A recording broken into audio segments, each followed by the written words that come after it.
Sean Haney here with RealAgriculture.com and Real Ag Radio that you can hear on Rural Radio 147, Sirius XM at 4:30 Eastern every weekday.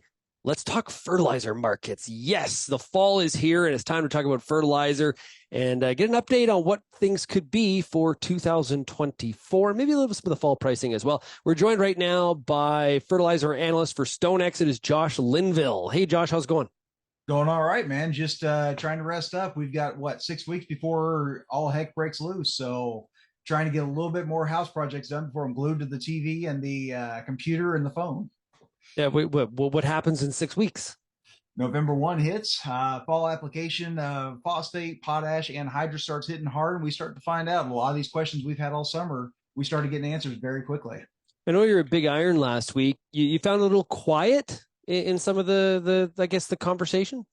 Yeah, it was. So it jumped up on stage, did a little conversation for about 45, 60 minutes and talked about the fertilizer markets and point out some of the things that were obviously significantly improved over the last 2-3 year cycle, but tried to sit there and show that, hey, at the same time, there's a lot of risk that's out there. There's a lot of things that are going on, not only here in North America, but around the world. And it was almost a sense of, oh, wow, I thought that was done. Everybody just kind of lumbered out of the shed there, away from the stage. So it was a relatively quiet reaction. Hey, Josh, so what is behind, I guess from your perspective and the way you see this market right now, what's behind us? Like, what don't I need to worry about anymore? Well, and we never want to say we never want to worry about it anymore. Okay. The second we do that, that'll. Okay, I'm knocking. I'm knocking exactly right. We've learned way too much the last 2 years that never say never. But it's the highest of the prices. It's when we look at the past, back March, April of 2022, we said if we weren't all-time high price records, we were very, very close to it, right? I mean, it was just tremendously high. And looked, everything was going to be marching higher, and everything was scary. There's not enough inventories, tons of demand. We think that those days are behind us. A lot of those situations from back then have either rectified themselves or they didn't happen. A lot of fear of losing Russia altogether. And of course, that's not the case. China started to take steps back. So a lot of those fears ended up being unfounded. So we believe that those highest of high values are very much behind us. That's history. But what we're learning, there's still plenty of volatility. That doesn't, just because we're off of the highest of the prices, does not mean the volatility goes away. I saw you tweeted, I think it was last week. Anyway, it was a component of another tweet, but the lines stood out to me. Logistics risk is growing by the day. What are you talking about? What are you thinking there? So, especially here in North America, we had a tremendously large spring season. When we went back through and we looked at the numbers and we looked at some of the price reactions and all these things, we have effectively, at the end of that last spring season, we wiped out phosphate inventories. We wiped out potash inventories. We wiped out urea inventories. And in fact, some of those products, we are forecasting that we've probably never ended that low. And if we didn't set a record low, we were very, very close to it. Well, that means that we had a tremendous amount of refill that we had to do, not only in the US, but also in Canada. So when you sit there and you look at that situation, a summer that looks like it lasts absolutely forever starts to get condensed on itself. And all of a sudden, you're looking at multiple months, but that's not as long as what it seems. And every day that passes is one less day that we have to get product in place, getting ready for the next season. We start talking about November 1st is just around the corner. There's going to be a tremendous amount of phosphate demand, a tremendous amount of potash demand. We are still in the process of trying to refill the system. There are still some issues out there where folks are saying, I'm struggling to get the product in place. You look at truck, it's harder and harder by the day to find trucks out there at a reasonable rate. River system, the Mississippi River is continuing to deal with some low water flows. So logistics, there are always issues. There's always hiccups. There's always fears, but it seems like those continue to grow by the season. By the calls you're getting to your desk and you are getting around to some farm shows, what do you detect as the sentiment of the farmer when it comes to the direction here? Are people on edge thinking, there's certain parameters here that could push this temporarily higher, need to be paying attention? Or is there a bit of a feeling out there, no, that those highs are, the highs are behind us. We're going lower, and I'm just going to sit here very patiently and wait it all out? What do you hear? I would say yes to all of it. Oh, okay. Okay. All of the It's above. He all the selects above. D. D is Yeah, the answer. there is a certain amount of the farming industry that is sitting there looking at some of these prices and saying this is ridiculous. All these things that we thought were going to happen obviously did not happen. There's no reason to be this high. Frankly speaking, looking at 2024 economics, the numbers don't look as rosy as they have last few years. No. And so as I'm looking at that, I don't feel like I need to start securing my inputs just yet. I'll just wait. I'll see what happens with this thing. I'm not going to let my emotion run me into something I don't need to do today. There are others that are sitting there saying, listen, I am squarely a fall application person. And yes, I understand I am far away from manufacturing sites. I'm far away from the coast or the Gulf of Mexico. I need to be having that conversation sooner than later. I'm a little fearful that, last spring I struggled with my product. I don't want that to happen again. So I would say this year, more than most that I've seen, it's kind of across the board as far as how people are approaching this season.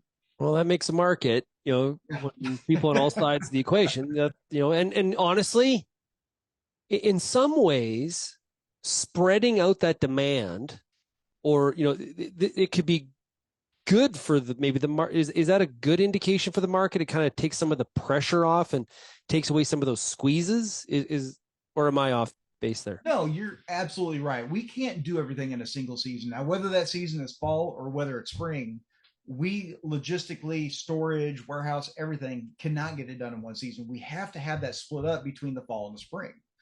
And this year, it's even a little more to that point because again, we ended the spring season so empty. The reason we're seeing some of these values as high as they are today on the urea market, the reason some of the phosphate prices are as high as they are, is that market is effectively saying my S&D is out of balance. I don't have enough supply to meet the demand. Yeah. I can't change the supply side of it. So what I can do is I can change the demand side, and unfortunately, higher prices, kill that demand. It rebalances that S&D. One of the recent news items, I should say, has been China limiting fertilizer exports. I think it's particularly nitrogen this time, not phosphorus. Yep.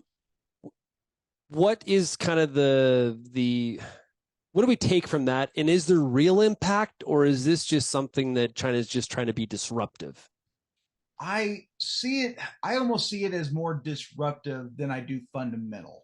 Okay. Now, India is a great way to kind of tell what's been going on. And the reason I bring up India, of all places around the world, is that the government basically calls for a purchase tender. And they'll go out to the market and they'll secure offers from whoever wants to submit offers that are pre-approved. And they open these offers and they show it to the world. It's a very open and honest process. So it's a great way of seeing where the spot market is. The last tender, not that long ago, India stepped out and they said, hey, we're looking for tons. The speculation was China wasn't going to play a part. They don't have the tons to do it. India ended up buying almost 1.8 million tons on that tender. Well, China stepped in and sold a little bit over 1 million ton of it. And everybody freaked out and said, China's back. Oh my gosh, they're back to being a huge exporter. And guess what happened with prices? They started to fall. China is kind of that swing exporter. When they're in the market, things feel heavy. When they're not in the market, all of a sudden prices seem to float higher.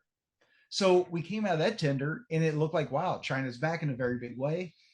Well, since that point, to your point, the government has come out and some of the centrally owned companies have come out and said, we are going to maintain stockpiles in China. We are going to restrict exports. So nearby, all of a sudden now the world looks like prices are moving higher because without China, you don't have that competition. The other side of that argument, though, we are not hearing production issues in China.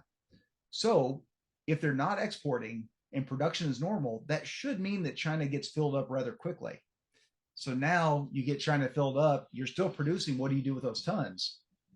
Later on down the road, now we're starting to wonder, okay, do we see a reset coming sometime this winter, early spring? And it's all about timing. Yeah. As you're describing it, I'm thinking of two examples. One is going to feel a little bit more relative to everybody, and the other is a little bit more localized to, like, say, Saskatchewan. But it's sort of comparable to, Russia creates all this chaos, grain prices go higher. Russia benefits because they sell the natural resources and they sell the wheat. It's sort of like a canary seed grower. Legend is that you grow canary seed, but you hold like 5 years of stockpiles, and when the price gets squeezed, their supply gets squeezed enough, it shoots up, and then you unload your inventory. Right. Kind of what China's doing, maybe, right? It kind of feels that way. Now, of course, that's the problem with China. Nobody ever knows. It's You don't always a know. question mark. And they're one of the biggest exporters out there, one of the biggest swing exporters. So, like I said, it's the country that seems to do the most as far as trending the market higher and lower. It's very, very difficult to get good, accurate information out of them. Historically speaking, there was a lot of producers in that July through early fall time frame. That's when they bought a lot of their fertilizer for the following season. Mm-hmm. What is some of the price action like right now when you look at the nitrogen markets as producers try to think about if this is the right time to be doing that or to wait? It's very, very difficult, and especially something we've been hearing up north, up in Canada, is there's been some nitrogen production issues, which has actually made an already tight market that much tighter. So I know that we're sitting here, it's middle of September. We got a long time before next spring. But again, we go back to that logistics situation. I think it's one of those we got to come down and sit there and say, listen, today's values really, really do work for me. I am willing to secure the fertilizer, sell the forward grain, lock in that value. I'm okay with that. You get it locked up, the stuff shows up in the warehouse. You can sit there and you can go run your hands through the pile of urea or whatever it is. It is sitting there waiting for you. And there's something about that. But I'd be lying to you if I sat there and said I could see a situation kind of like last winter where we top out going into the winter season, all of a sudden start to see that death by 1,000 cuts all the way through it, just because some of the things going on internationally. Well, And the it's reality, why we always try to steer the conversation. It's why we try to steer the conversation away from trying to call the higher the low. It's very, very difficult to do. yeah, and there's a lot of producers. Here's the reality of it that aren't doing both sides of the trade, right? And so we're Right. buying fertilizer now and running naked all the way to this time next year when we're into harvest, which, you know, can be really advantageous, or it creates, I think, what we call in finance duration risk. Right. And that's quite prevalent. Yeah. Now, at the G20, I found it interesting in the communique that came out that everybody signed Mm-hmm. was that there was an encouragement. I don't know how we should describe it, but there was basically a bullet point in that countries should not restrict grain or fertilizer leaving countries like Ukraine and Russia in the support of trying to make sure that we're not hurting food supply, especially to African nations. It's I right away thought of Canada Yep. and fertilizer tariffs. Does that communique have any sort of impact on the fertilizer market? From an overall S&D, no, because Russian tons have continued to flow out. They have found homes around the world. Now, it may not be going directly to Canada, but those tons are flowing to the U.S., which Right. is disrupting the U.S. market and pushing more U.S. tons up into Canada. So from an overall S&D, it doesn't change. However, from a Canadian perspective, if you can't get that direct line, that means you're paying for an inefficient trade route. So what it should do, let's say that Canada were to drop that duty, it should mean more tons come directly. You don't have to pay for the circumventing the system. And it's not circumventing; it's kind of a bad way of saying, Yeah, but no, I know what you mean. yeah, but so you no longer have to pay for that extra move. You can bring it directly in. So it's not going to be something where if they do away with it tomorrow, the price will fall and drop by half. But it could see more tons arrive directly, help to lower that price a little bit from where it is today, assuming all of the things remain the same. Now, the one that it's not going to do any good for is anhydrous. That market, the reason being, Russia is typically the largest exporter of anhydrous in the world, something like 5+ million tons a year. Right now, it's almost zero because that pipeline that they use goes through Ukraine. And there's no way Ukraine is going to allow them to ship anhydrous through that pipeline out to a Ukrainian owned port to ship out to sea. It's just not a situation that's going to happen. So until Russia can find another way to reach the seas, which they're actively working on, but it won't happen this year, their tons are gone. They don't exist. But urea continues to export, potash continues to export, phosphate continues to get exported. You mentioned production issues in Canada. Which ones are you speaking about? I can't remember which of the facilities it was directly, but there had been obviously nitrogen production facilities. It's very high temperature, high stress. This parts get wore out very quickly. So you typically have to bring these plants down to make typical repairs anyway. And sometimes these repairs take longer than what they expect them to do. And sometimes they just shut down because of breakages. So I haven't heard anything directly, but we've heard through a couple of counterparties that, yeah, there have been more production downtime than what they anticipated. Okay, Josh, to wrap up, if you can give anybody some advice, and not related to, hey, this is the low, this is the high, but any advice when it comes to their fertilizer procurement this fall or for the 24 crop, what would you say? Talking to the farm gate, my message continues to be I realize that when we go to the retailer, that for a lot of farmers, that's more of a confrontational relationship, right? They're trying to sell you something, you're trying to buy something. It's like going to the car dealership. Nobody enjoys it. But this year, rather than staying away and not having the conversations, go have more conversations as far as here's what I'm going to need in the fall, here's what I'm going to do in the spring, here's my plans. Because obviously the farmer's looking at it and the price is too high. I understand that it's never low enough anyway, but it is elevated from where it was.